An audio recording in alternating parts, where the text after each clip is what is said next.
I don't know how relaxing this may or may not be, but I have all these fun videos. I want to do a burrito recipe. Burrito day is coming up. We have the best recipe. Tortillas included. Number one. And number two,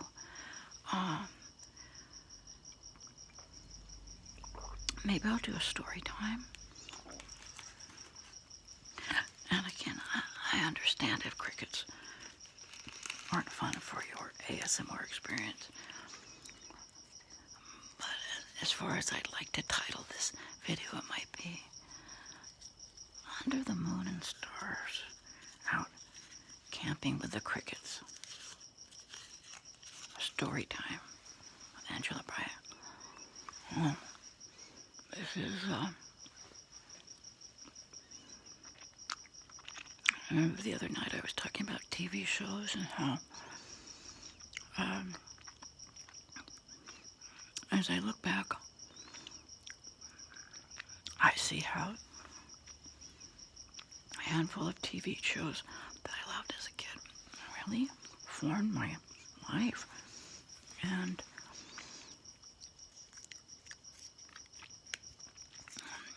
I guess we were lucky because we didn't have a billion TV channels, and they were simple. We had channel 2, 4, 5, 7, 9, 11, and 13. So beyond the 3, mega channels, we had a lot of local, because we're here right outside of Los Angeles, Hollywood, California. And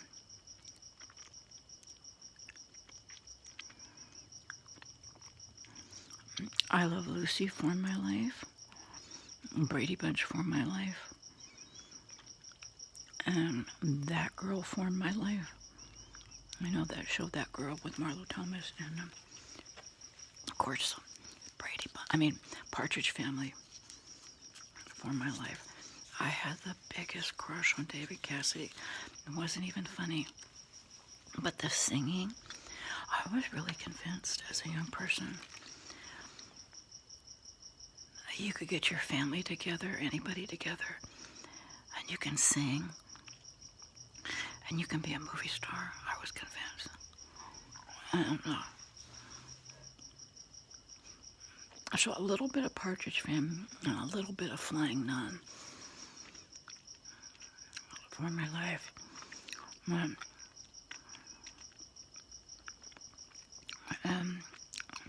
Like my husband.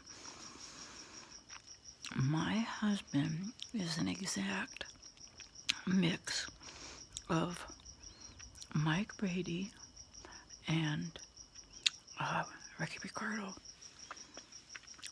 I'm telling you,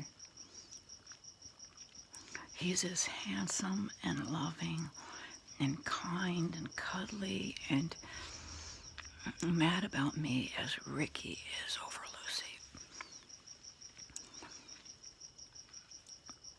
Now, I don't know what came first. Did the Keeper of the Stars have my life already planned? And it was just a good thing that I kind of liked how my life was going to turn out? Or did I really pick up the little things I loved in these characters? And that's how I fell in love with my husband. That's how he was attracted to me. That's how we got married. But there's so many things that came together. It almost makes me think it was like a pre-destination event. But I don't know. But it's interesting. I always think about it. So, he's also Mike Brady. He was a realtor. And on weekends, he was a part-time National Guard reservist. But he always took a briefcase to work, always looked nice in a suit.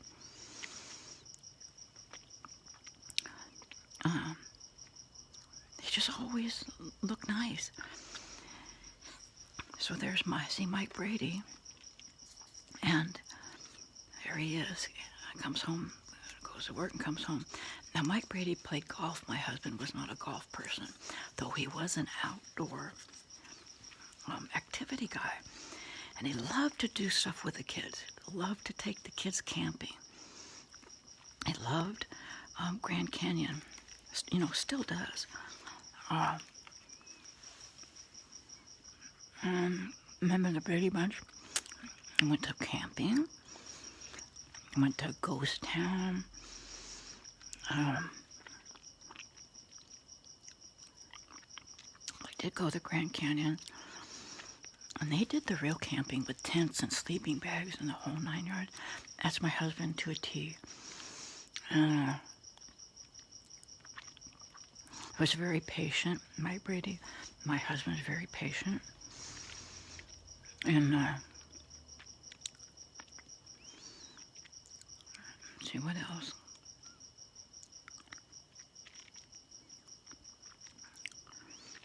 Cars, it seemed like Mike Brady. There was always a car. Didn't it one time he had like a nice car, a nice Camaro or something? Different cars, and he had a station wagon. My husband loves, I call him the family truckster. We didn't have a station wagon, but we had a Econoline van. He really loved his kids, and my husband, between my husband and myself, he's more the kid person, more so than myself. I know we both love kids, but he really so much like Mike Brady. What else?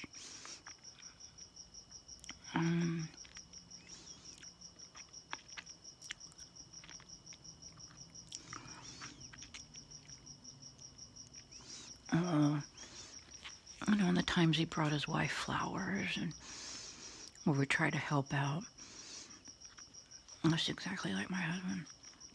So that's why I say my husband's the exact mix. Mike Brady and Ricky Ricardo. And I can still cry. I watch I Love Lucy reruns every day. I have them recorded on the TV. And the way Ricky says, different things to Lucy, the looks he gives her, and even the I Love Lucy lyrics to the I Love Lucy song is going to make me cry.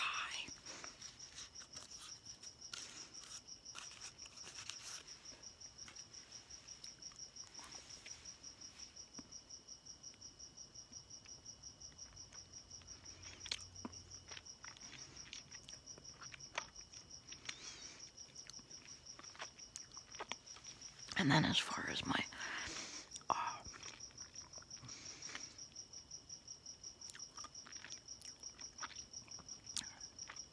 style for how I dress, I was really big on pearl necklaces and pearl earrings. In fact, I think on my wedding day, that's what I wore. Wasn't big on thick fingernails and dark nail polish. But I noticed Lucy wore pearl necklaces and earrings.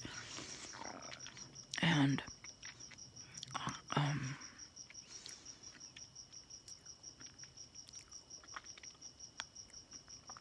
some of the outfits she wore just struck me as like tailored and perfect. She really knew how to take an outfit and tailor it to her body to complement her the best. Some outfits with big white collars, it didn't work for me at all. I thought, how can I love the stuff she does so well, but then on the other hand, she has some things that are just so awful.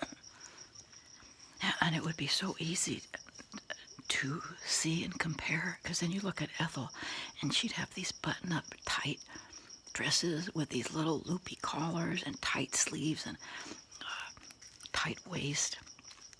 But then you'd see Ethel dressed nicely, and I think I just picked up on that as a young person, and now I really look at it and say, oh, that's where I got the idea for that. That's where I started liking this and that. And hats, oh my goodness, I love hats. I think it was from Lucy. And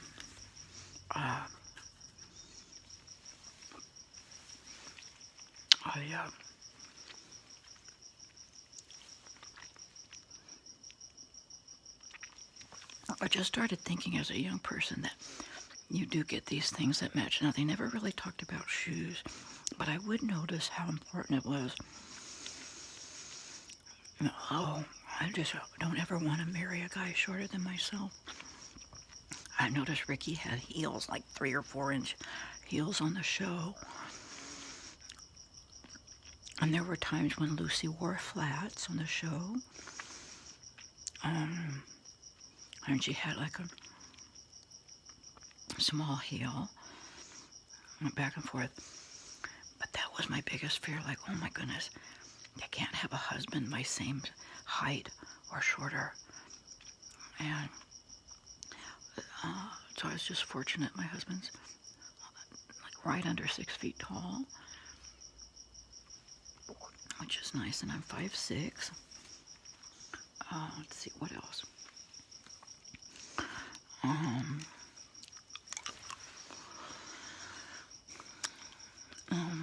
Beautiful head of hair my husband has.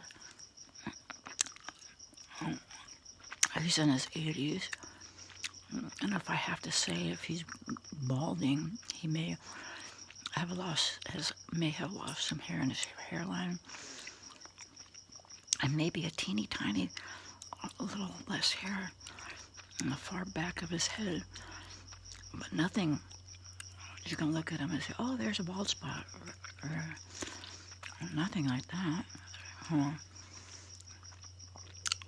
That's an added plus. I never worried about that. Like, oh, is he going to go bald someday? Never worried about that.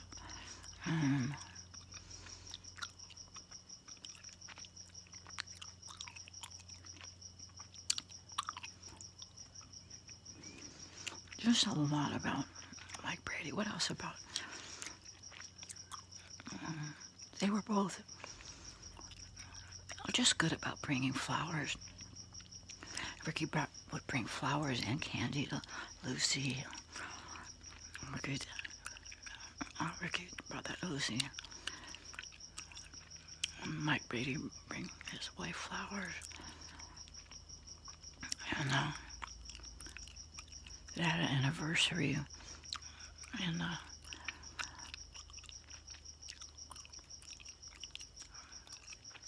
Brady Bunch and the kids tried to celebrate it with them, and we're big on that, anniversaries and birthdays. And what else about the show?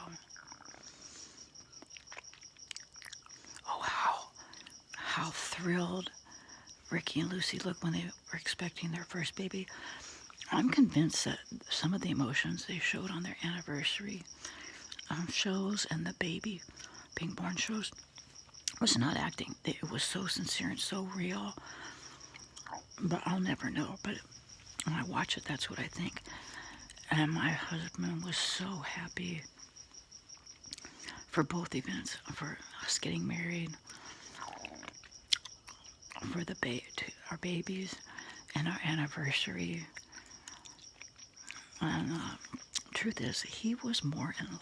He was really head over heels, in love with me. He was 44. He had been married twice already. And I was 21. Knew what I knew, how much I liked him, and my level of what I think love could have been at that time. But very obvious to me, there was an imbalance there, that his level of love was bigger and deeper than mine. And I just knew mine would grow. And he loves when we have an anniversary and we share stories, and I tell him, I'm so happy you married me. I'm so happy you stayed married to me because I was just a bear. He was a gentle, patient, fun-loving husband. And I was until we had kids, and I realized I became the disciplinarian. I was like a mama bear. And then a lot of fun things about my husband weren't fun anymore because we had kids and I was in mommy mode. But he stayed married the whole time. And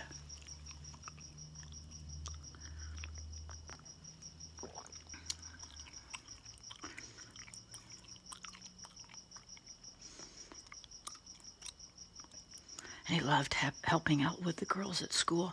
And Mike Brady did that a lot. You know, he'd be interested in what's going on with the kids' school. He'd go and help. When they were having a play, it seemed like he was willing to help out. Or he was real interested. My husband's the same way. When our kids were going through school. And then when I think of the Partridge Family, the biggest crush on David Cassidy. But I love to sing. And I always knew and felt in my heart, because these shows were all forming my adult years as I was watching them at grammar school. And I knew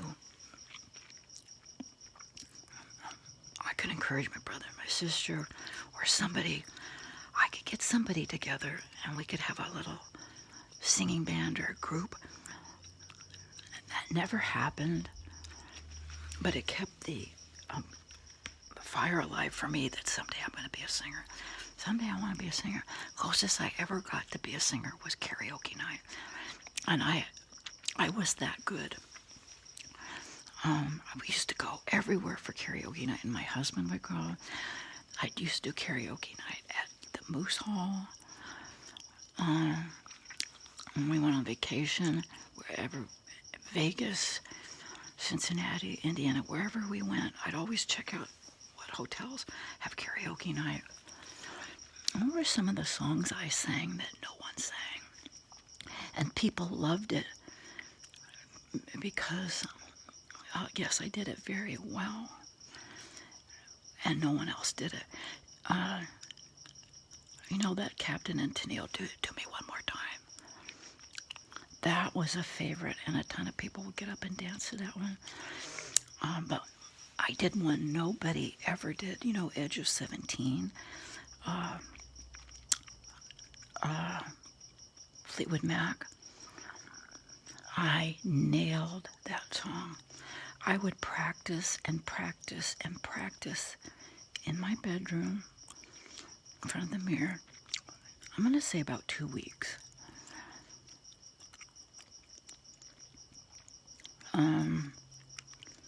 Printed out all the lyrics. When I think of what songs did I have to really practice, that always comes to mind at the top. It was the most welcomed karaoke song because nobody sang that one. And then when I got up there and sang it, I did it very well. And the karaoke DJ, they even enjoyed it because they're used to listening to the same songs. It was fun for them. So there's that. I also sang just some fun. I sang Beatles 8 days a week. Michelle Branch, she had a song with Tell Me with Santana. Oh, a little bit of this and a little bit of that. I was really good at that one. And then that super short song that all the karaoke DJs liked because I was only up there for like a couple minutes. It was a short song. And some singers get up there and sing the longest songs just so that they can sing forever. But the DJs loved that I would sing this little short song. Who sings it? It's kind of cute. Maybe I should write it down.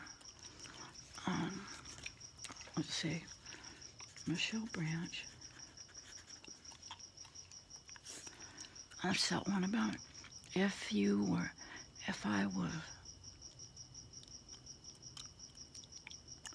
No, no. What's the words? No, no, no. If you were balding, something like that. You were. Would you know? I love. I love. I'm gonna try to find this song and list it below. Short and sweet. I nailed it. I loved it. And the groups always loved it. And of course, everybody loved the Beatles 8 days a week. And then I sang that Joe Cocker song. Unchain My Heart. Unchain My Heart.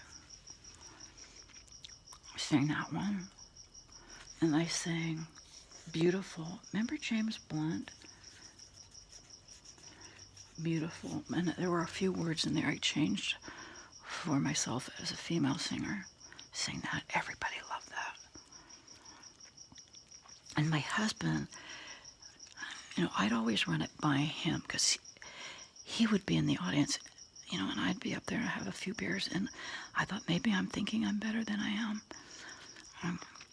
Did the room really get quiet again? Did the room really get quiet again? And he would always say how good it was. And yes, people would stop and listen, and yes, the room would get quiet. I also sang that song, that Cherry Tree song,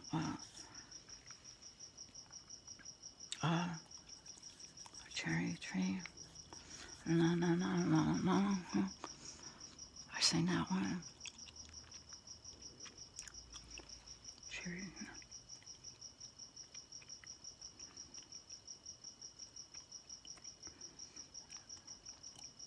As many as I can think of, I'll link them below.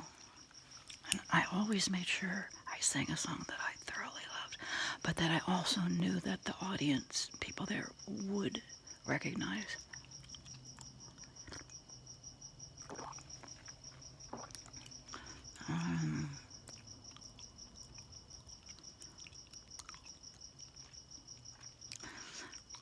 Honestly, it's been years since we've gone out to karaoke. I wonder if they even have karaoke like they had back then. In the Moose Hall. I loved going to the Moose. They had all my things that I love there. Bingo, karaoke, T-bone steak or porterhouse steak on Friday nights. And you could play the Queen of Hearts. But then everything shut down at COVID. You could buy into the Queen of Hearts. People, when they won, would win thousands of dollars. She wouldn't win each week. What else?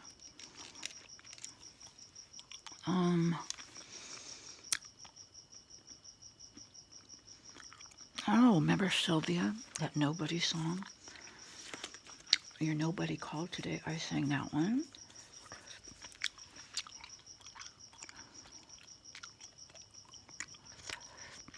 And I sang Leanne. Leanne, what's her name, had some good songs. My husband and I did that duet with Sheryl Crow and Kid Rock.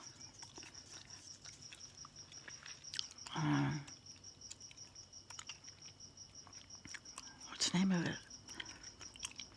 I did a duet, Sheryl Crow and Kid Rock. Think of the name, we did that. Oh, and we did the duet, Johnny Cash. Me and my husband did. I got married in a fever. Everybody loved that one. Leanne Womack sang. I think I sang a couple of her songs. One was a really good one.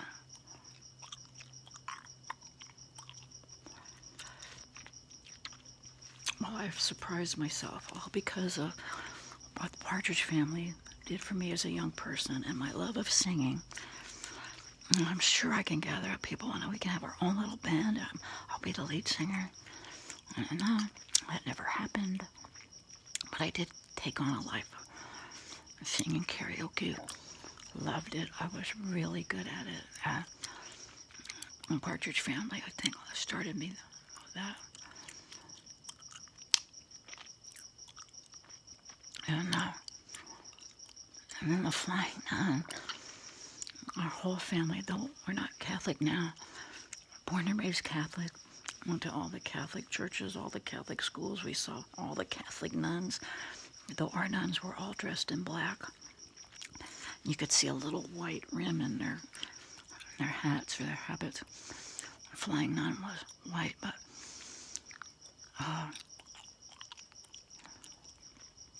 there was one time in high school I was part of like a Catholic club. And I just remember the kindness and just the fellowship that all the nuns had as being good friends and kind and simple. And nothing, no gossip, no anything mean or stressful. I remember that with the Flying Nun as a grammar school person. And I remember when I would go to school and I'd see the nuns. And after school, they'd all go together and they'd walk together over to the convent. They'd come back together. We're always together. Always happy. I remember thinking a brief moment in high school, is this what I want to do? I probably don't want to be a nun, but do I want to be involved somehow with all these like-minded, fun ladies? No gossiping, no cussing and swearing, simple fun. And they did like activity, and they'd drive and they'd go shopping together. But it was just a brief little semester, I think, in high school. But I used to think a lot about the Flying Nun. How nice that life was. Like a kind life with a group of kind. Surrounding church people. And then there were my years when I thought I could fly like the Flying Nun. So I don't know how much my dad formed flying, because both my dad and my uncle are retired pilots for Flying Tiger Airline. We're always talking about flying. I have these flying dreams. I'd fly from fence to fence in the backyard and neighbor's house to neighbor's house. Every time I woke up, I'd be so mad. I want to go back to sleep in my flying dream. I even got to a point where I thought I could fly like the Flying Nun. I got cardboard from a washer and dryer had been delivered. I made like a cardboard habit from the Flying Nun. I believed if I had a running, jumping start on the sidewalk, if I ran fast and flew up in the wind, I could fly. That didn't work. So we had a little patio with a 3-foot fence in the backyard. I had my brothers and sisters, we'd have these little prayer sessions for me to fly. I'd get on the fence and we'd pray for me to jump off and fly. That didn't happen. So of course I'm not doing any of these flying techniques as a grown-up person. But I still think of the nice group of friends in that Flying Nun group. Anyways. Oh, and that girl, I never touched upon that girl. If you ever watched That Girl, she was an independent. She grew up, left home, lived in her own apartment. That was me. When I was home, I didn't know how I was going to do it. I was going to graduate from high school. I was going to go have a job and live in an apartment. I wasn't a college person, I could barely graduate from high school. Bigger than beans. One little moment, our neighbor asked me, I was in the front of high school pulling weeds in my parents' front yard. She said, "What's going on?" And I was so depressed. I told her, I said, "I'm so depressed." Or I had just graduated from high school. I said, "I'm working at Kmart. I had like 2 jobs. And I don't make enough money. So now I'm pulling weeds for my mom and dad. I still live at home." She says, "Why don't you apply for the Postal Service?" What a blessing. I applied for the Postal Service. Within a couple of years, I was in Santa Barbara, Postal Service job, living by myself on my own, in my own apartment in the middle of Santa Barbara, right by Cottage Hospital. Something about that show, That Girl. I knew I was going to be in the big city, have a good job, and have my own apartment by myself. And of course, she had a boyfriend. Donald was a nice boyfriend with a suit, just like my husband. But if you watch closely, that girl, Marlo Thomas, her purse, her outfits, her shoes, her hats, I'm telling you, I loved seeing her outfits.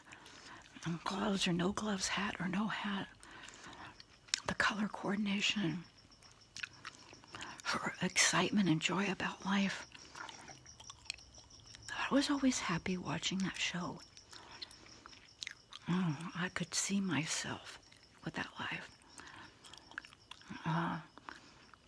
And even though I wasn't as thin as her, I could see myself as thin as her. And of course, after high school and as I grew older, I was as thin as her. But again, there's another show in my childhood that just gave me eyes to see of what I liked, what I wanted. Is that that's who I am, or that's who I'm going to be. Bigger than beans, pretty much all turned out, except my husband doesn't speak Spanish like Ricky Ricardo. And anyways, so now you know. TV shows that formed my life. I Love Lucy, Brady Bunch, That Girl, Partridge Family, Flying Nun. My husband is a direct mix of both Ricky Ricardo and Michael Brady. And now I'm all that. I'm a little bit of That Girl, a little bit of Flying Nun, Sally Field, a little bit of Lucy, and a little bit of Partridge Family singing.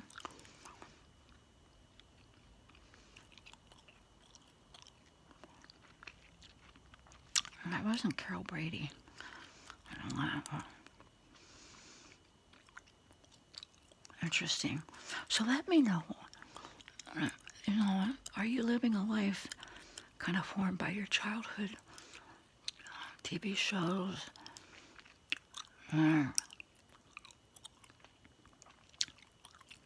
Like, are there any coincidences as an older person that you see in your life that, oh, no wonder I'm this way. I liked this and this and this and this as a kid, or I did this and this, or I watched this and this.